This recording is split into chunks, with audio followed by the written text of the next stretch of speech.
US$ 75. Foi quanto seu patrimônio aumentou desde o mês passado. Só que você não sente nada disso. Na verdade, sente o contrário. Porque, 5 minutos atrás, estava olhando o terraço de um desconhecido em Cancún. Uma bebida gelada, um guarda-chuvinha espetado no copo e a legenda era exatamente disso que eu precisava. Você fechou o aplicativo sem sequer deixar uma curtida. Eis o que ninguém explica quando você tem 27 anos. Riqueza não aparece nos stories. Ela não manda aviso, não toca uma sirene, não publica um anúncio. Fica escondida, crescendo em silêncio, enquanto você desliza por vídeos das férias de outra pessoa. E talvez já existam 7 sinais de que isso começou na sua vida. Sinais discretos, sem graça, tão comuns que você costuma passar direto por eles, assim como ignora a legenda sobre mais uma terça-feira perfeita no paraíso. Domingo de manhã. O café continua quente demais para beber, então você segura a caneca com as 2 mãos e espera. Mesmo assim, abre o aplicativo. Não porque esteja preocupado, é automático, o mesmo impulso que faz você consultar a previsão do tempo, apesar de já saber que vai chover. Patrimônio líquido, $275 acima do mês anterior. $275. Não é uma manchete, não é uma mensagem que você mandaria ao colega de apartamento, nem paga uma passagem até o lugar daquela piscina no alto do prédio. Mas, por trás desse valor, outra coisa também mudou, e você não precisou fazer nada para que acontecesse. Durante 7 meses, o sistema do banco observou seu comportamento, viu cada pagamento chegar no prazo, sempre na data certa. Percebeu que seu saldo não ficou negativo uma única vez, nem naquela semana em que o aluguel e o seguro do carro caíram na mesma sexta-feira. Então aumentou seu limite de crédito em $650. Ninguém telefonou. Nenhum e-mail de parabéns apareceu. O aplicativo não exibiu medalha, confete ou troféu. O ajuste simplesmente surgiu, quase invisível, como uma planta que cresce alguns centímetros e só é notada quando você compara seu tamanho com uma fotografia antiga, tirada 4 meses antes. O sistema percebeu uma mudança em você antes que você mesmo percebesse. Vale entender isso, porque quase ninguém explica de forma tão direta. Pontuação de crédito não é um retrato de quanto dinheiro você possui. É o histórico de cumprir o que prometeu, repetidamente, numa rotina que ninguém está fiscalizando. Essa é a prova inteira. Apareça no dia 12, depois no dia 3. Repita no mês seguinte. O número é apenas o recibo deixado por esse comportamento. A pessoa daquele vídeo em Cancún financiou o carro há 14 meses. Juros de 6,5%. A parcela vence todo dia 3, sem exceção, esteja ela viajando ou não, tenha o voo valido a pena ou sido uma péssima decisão naquele mês. O patrimônio dela diminuiu neste ano. O seu cresceu. Ela parece mais rica em 11 segundos de gravação. Você está mais rico de uma maneira que nenhuma gravação consegue mostrar, justamente porque não há imagem para capturar. Um número parado no aplicativo não rende conteúdo visual. Ninguém produz um reel comemorando que o limite de crédito permaneceu igual. E aqui está a parte difícil de aceitar quando você começa aos 27, sem nenhuma prova visível de que o esforço vai funcionar. Durante os primeiros anos, tudo isso permanece oculto. São $420 acumulados de um lado, menos 85 em algum mês de queda do mercado, quando sua conta parece pior do que estava em janeiro. Uma voz dentro da sua cabeça insiste. Isso não está dando resultado. Se estivesse, eu sentiria alguma coisa. Mas está funcionando. O problema é que, por enquanto, você ainda não consegue enxergar. Ninguém consegue tão cedo. Isso não é uma falha do método. É justamente o método inteiro. As etapas mais eficazes costumam ser aquelas que, por fora, parecem não produzir absolutamente nada. O saldo que não impressiona ninguém no Instagram pode ser o único número realmente importante daqui a 10 anos. A cada 2 sextas-feiras, $185 saem do seu salário antes mesmo de chegarem à conta corrente. Você configurou isso 9 meses atrás, numa terça-feira qualquer, durante o intervalo do almoço. Estava encostado na sala de descanso, observando suas sobras girarem dentro do micro-ondas. Levou pouco mais de 3 minutos. O maior atraso foi tentar lembrar o número da sua própria conta bancária. Desde então, você nunca mais abriu aquela configuração. Na maioria das semanas, você esquece completamente que o dinheiro está sendo transferido. Às vezes, olha o contra-cheque, percebe que veio $185 abaixo do esperado e, por um instante, imagina que houve algum erro. Aí se lembra: ah, certo, esse dinheiro é meu, fui eu que mandei para lá. E esse esquecimento não aconteceu por acaso, ele é o projeto inteiro. Sua colega Camila ganha praticamente o mesmo que você, talvez uma diferença de $900 antes dos impostos, mas parece ter muito mais dinheiro disponível. A cada poucos meses, aparece com um tênis novo. Depois surge uma viagem de fim de semana, anunciada nos stories com uma contagem regressiva até algum lugar ensolarado, onde o clima é melhor do que aqui. Camila não está fazendo nada de errado. Ela não é a vilã dessa história. Apenas organizou a própria poupança de outra maneira. Ela guarda o que sobra no fim do mês, e quase nunca sobra alguma coisa. Sempre aparece uma despesa inesperada. O jantar de aniversário de um amigo que ninguém havia planejado, uma capinha de celular que rachou ao cair na calçada, ou uma assinatura renovada silenciosamente em março, esquecida por todos até o dinheiro desaparecer. Agora vem o mecanismo real, sem a versão enfeitada de pôster motivacional. Força de vontade exige uma nova escolha toda vez, em circunstâncias diferentes, quando você está cansado, distraído ou encarando um saldo bancário que chama atenção pelo motivo errado. A automação é uma decisão tomada uma única vez, num momento tranquilo, dentro de uma sala de descanso, e depois executada sem voltar a pedir autorização. Você decidiu uma vez, ao lado daquele micro-ondas. Camila precisa decidir repetidamente, mês após mês, começando do zero e enfrentando tudo que aquele período colocar no caminho. Isso não é defeito de caráter. É apenas uma versão muito mais difícil da mesma tarefa, repetida 48 vezes por ano em vez de uma só. Os $185 já não consultam você. Eles simplesmente desaparecem em silêncio, como fizeram 9 meses atrás e como farão na próxima sexta-feira, mesmo que você nem se lembre de que existem. Hoje, você não precisou fazer esforço algum. Essa é exatamente a ideia. Então o grupo de mensagens começa a ferver por volta das 18h15. Alguém pede comida pelo DoorDash. $37 divididos entre 4 pessoas, mais a gorjeta, mais aquelas taxas que aparecem no último segundo, e de algum jeito, acabam custando mais do que a própria refeição. Você ainda tem arroz e frango preparados no sábado, separados em potes e empilhados na porta da geladeira. Foi uma refeição que levou 25 minutos para ficar pronta, rápida, comum, sem cara de ocasião especial. Então você responde: estou tranquilo, mas valeu. Larga o celular virado para baixo na almofada ao lado do sofá. E espera aquela sensação aparecer. A sensação de que todo mundo está vivendo alguma coisa sem você. Rindo de uma mensagem numa conversa da qual você ficou de fora. Criando uma piada interna que, na manhã seguinte, vai deixá-lo sempre um passo atrás.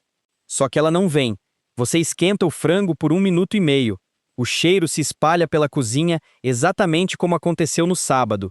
Depois, coloca para tocar uma série antiga e assiste a um trecho que já conhece. No grupo, a conversa muda de assunto e vira uma investigação sobre o entregador ter se perdido. Seu nome não aparece mais. A noite continua no mesmo volume de antes, como se a sua recusa nem tivesse sido registrada. Agora tente lembrar daquela coisa que quase comprou na quinta-feira passada. Não responda no automático. Pare e procure de verdade. Você não consegue. Ela sumiu. Seja lá o que fosse, não teve importância suficiente para permanecer na sua cabeça por 10 dias. E isso revela algo sobre o espaço que aquela compra provavelmente ocuparia na sua vida, muito menor do que parecia naquele momento. Isso não é força de vontade. A força de vontade costuma acabar antes do fim da semana. Acontece com todo mundo. Ela não define sua personalidade. É mais parecida com uma bateria. Funciona por um tempo e depois descarrega. O que está acontecendo aqui é diferente. Aos poucos, seu cérebro está reajustando o valor real das coisas. É como a visão se acostumando a um quarto escuro depois de alguns minutos lá dentro. Ninguém avisa que essa mudança está chegando. Não existe alerta no celular, medalha por progresso ou janela comemorativa aparecendo na tela. Ela simplesmente surge numa terça-feira qualquer. Você recusa algo e em vez de sentir que perdeu uma oportunidade, percebe que está tudo bem, normal. E essa normalidade é justamente a parte que quase ninguém alcança. A maioria atravessa os 20 e poucos anos presa a um de dois caminhos.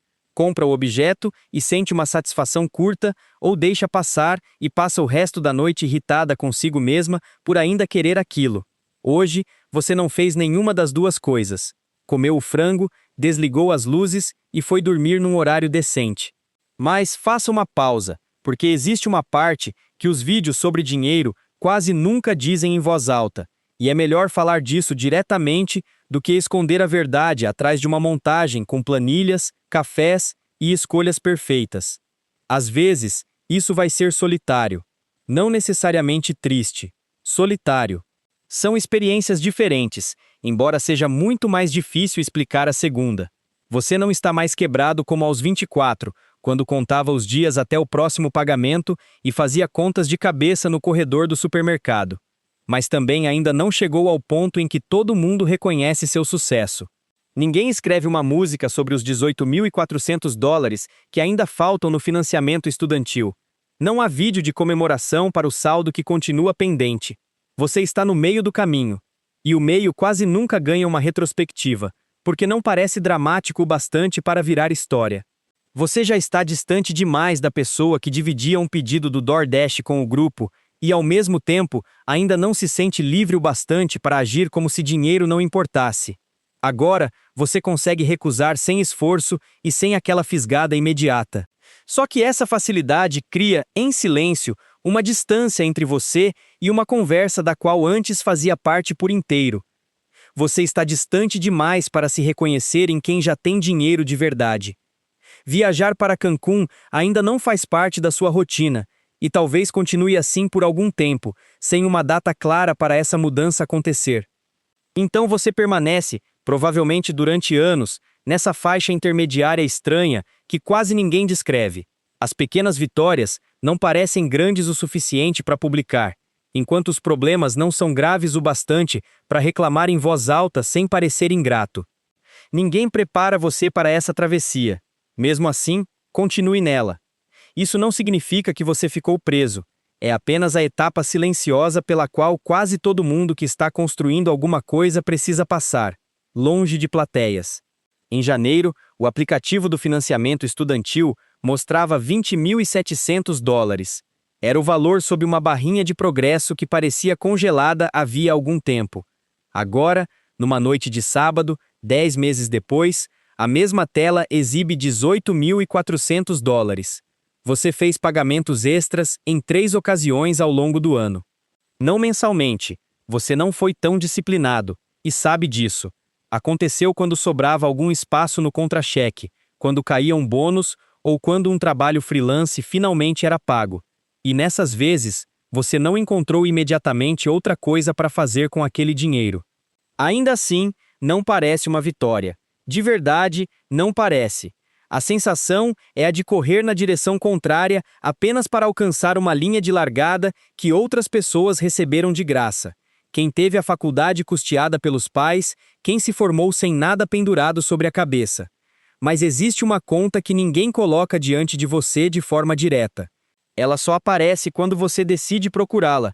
Cada dólar eliminado da dívida é um dólar que deixa de enriquecer outra pessoa para sempre, em todos os anos durante os quais aquele saldo continuaria existindo. Os $1.280 que você mandou para o financiamento em abril não foram apenas dinheiro saindo da sua conta. Eles também eliminaram $74 anuais de juros que nunca mais vão sair do seu bolso, não neste ano, nem no próximo, nem no seguinte. Uma escolha de $1.280 feita uma única vez continua devolvendo valor, discretamente, ano após ano, e não envia sequer uma mensagem de agradecimento. O aplicativo não avisa quando o saldo diminui. Não aparece confete, medalha ou selo dizendo: "Muito bem, você está vencendo." Surge somente um número um pouco menor no lugar de outro um pouco maior. A dívida não anuncia o momento em que começa a perder. Ela simplesmente fica silenciosa. O total recua, ninguém aplaude e, na maioria dos meses, você quase nem se lembra de comemorar. Apenas confere o valor, percebe que ele está avançando na direção certa e fecha a tela. A dívida não anuncia o momento em que começa a perder. Ela apenas se cala. $760. Alternador e mão de obra. O mecânico pronuncia o preço naquele tom cauteloso de quem já espera uma discussão e talvez um pedido para parcelar. Você não debate. Em vez de procurar um cartão de crédito, abre o aplicativo da poupança. Ali estão $3.850, parados e, tecnicamente, sem fazer nada. O dinheiro rende uma porcentagem tão pequena que você mal se dá conta dela. Assim como não pensa na calibragem dos pneus, até um deles amanhecer vazio e dominar todos os seus pensamentos. Você paga a conta. O cartão é aprovado logo na primeira tentativa. Ninguém exige que volte no dia seguinte com outro meio de pagamento. Durante cerca de 1 hora, fica apenas levemente irritado, principalmente pelo momento ruim e pela sensação de que havia maneiras muito melhores de gastar aquela quantia. Depois, o assunto desaparece da sua cabeça. Você passa a decidir o jantar, a calcular quanto arroz ainda resta e a avaliar se vale parar no mercado antes de chegar em casa. Só isso. Não existe uma grande reviravolta. E justamente aí está o ponto. É por isso que quase ninguém conta histórias sobre esse tipo de situação. Você sabe como seria a versão antiga, porque já viveu algo parecido.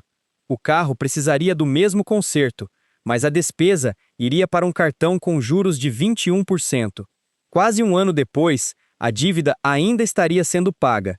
Em alguns meses, o saldo mal diminuiria, porque a parcela mínima serviria quase toda para cobrir os juros. Aqueles $760 poderiam acabar virando algo perto de $980 antes de desaparecerem de vez. Não seria consequência de uma escolha irresponsável feita na hora. O veículo teria de ser reparado de qualquer maneira. O problema é que a reserva ainda não existia. Quando falta uma margem de segurança, a conta não deixa de existir. Ela apenas migra para um lugar mais caro. Eis uma verdade sobre o fundo de emergência que quase ninguém explica sem rodeios. Ele não foi criado para enriquecer você. Não deveria ser emocionante. Na verdade, se começar a parecer emocionante, provavelmente alguma coisa saiu do lugar. A função dele é comprar estabilidade, não rentabilidade. São objetivos completamente diferentes, e muita gente só entende isso no instante exato em que precisa de estabilidade, mas acumulou apenas investimentos ou promessas de retorno. Aqui, o tédio é o produto inteiro. Ter $3.850 imóveis, sem nenhuma cena dramática, é precisamente o que transforma uma possível crise em uma terça-feira comum com uma tarefa extra no caminho. O valor está parado, e essa é a qualidade mais importante dele. O aumento salarial entrou em abril, $5.400 a mais por ano do que você recebia 13 meses antes. Não era uma mudança capaz de virar sua vida de cabeça para baixo, mas era dinheiro concreto, visível no contra-cheque. O apartamento continuava igual. O carro também, inclusive com aquela luz do motor acesa que você prometia investigar havia tanto tempo que deixou de parecer urgente e passou a integrar o painel, como se sempre tivesse pertencido ali. Uma amiga recebeu um reajuste parecido na mesma época, próximo o bastante para a comparação fazer sentido. Em menos de um mês, ela alugou um apartamento num prédio melhor. Havia uma academia no térreo, que ela usava de vez em quando, e uma sala de encomendas organizada, com prateleiras de verdade, em vez de um carrinho espremido ao lado da entrada. O aluguel dela aumentou $325 por mês. Ela parece sinceramente satisfeita, e não há motivo para duvidar disso. Para ela, conforto imediato tinha mais valor. Você preferiu comprar flexibilidade para o futuro. Nenhum dos dois tomou a decisão errada.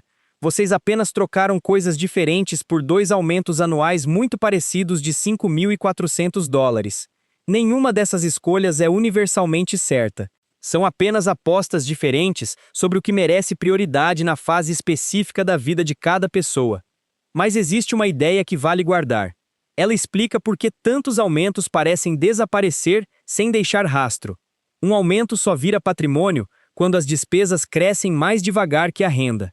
Esse é o mecanismo por trás de praticamente toda recomendação sobre orçamento, porcentagens ou disciplina financeira.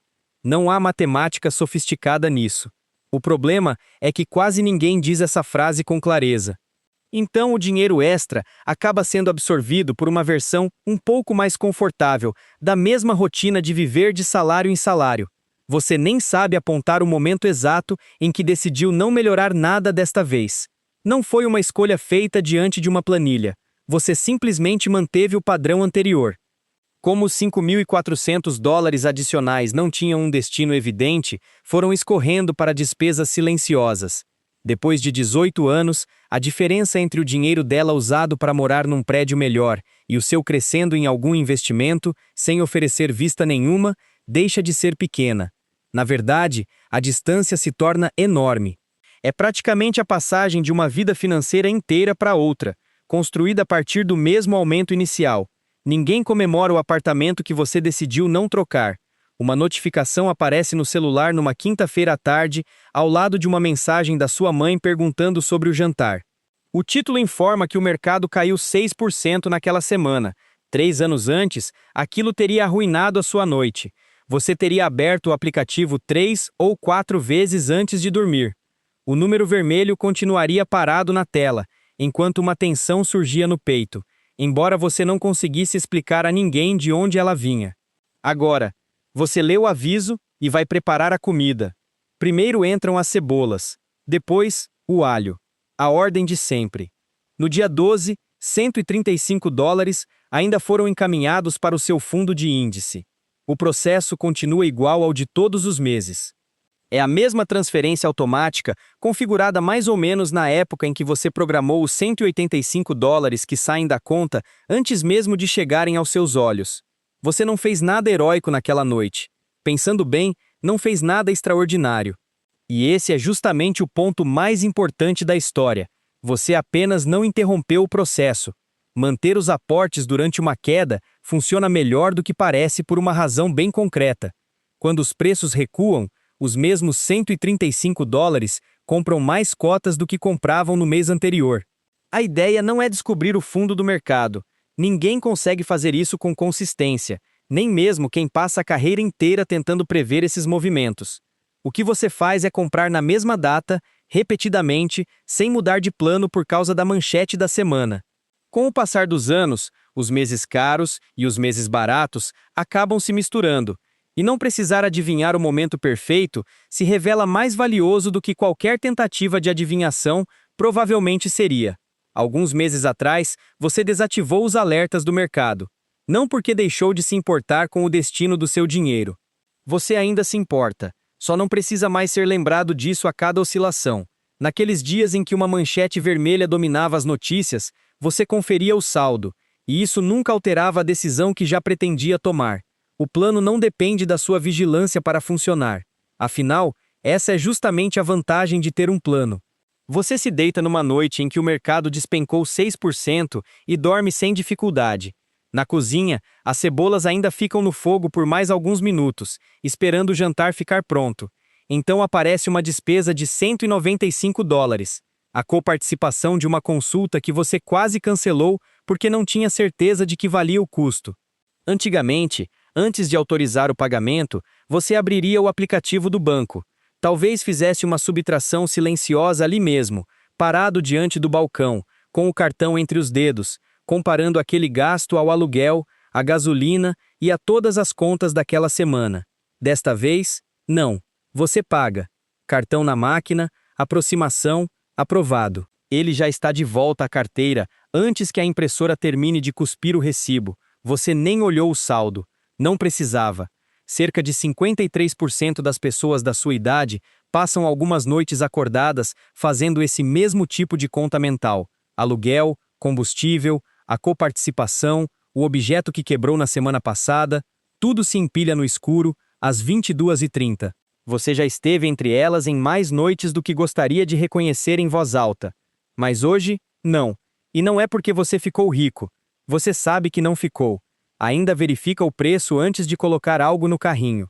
Um jantar de $35 continua merecendo uma segunda reflexão, e provavelmente continuará assim por muito tempo, talvez para sempre. Tudo bem. A diferença é que o ruído desapareceu. Aquele zumbido baixo e permanente que acompanhava cada compra, mercado, gasolina, consulta, presente de aniversário, agora ele está muito mais fraco. Na maioria das noites, você nem o percebe. É como um som que esteve presente durante anos e some de repente. Você nota a falta dele, não a existência. Nenhum painel mostra isso.